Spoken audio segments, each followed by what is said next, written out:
Welcome to Sweet Life Beat Life. We hope this video helps. You're ready to change the alarm tone. Start by opening the Google Home app on your phone while your Mini is powered and online. Tap the Mini's card to access device details. This is where alarms live. Once inside, make sure you're using the same Google account that set up the Mini. Otherwise, alarms and settings won't appear. Now scroll to find the alarm or routines area. This first step gets you straight to the controls so you can modify the sound. Once in the device menu, go to Alarms and Timers or Routines. Different app versions place it differently. Tap an existing alarm or add a new alarm to reveal the sound selection. You'll see a sound or ringtone option. Tap that to browse available tones. Press each preview to hear it on the Mini, and pay attention to volume context so the tone suits mornings versus reminders.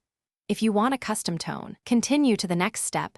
To link a routine, after selecting your preferred tone, save or confirm the alarm, and then set a quick test alarm to verify it plays on your Mini. If you don't hear the new sound, make sure volume isn't muted and restart the Mini. Also update the Google Home app to the latest version. If problems persist, sign out and back in, or factory reset the device as a last resort. Resetting fixes pairing issues, but will require reconfiguration of your Mini and routines. Thanks for watching. Consider subscribing if we helped you.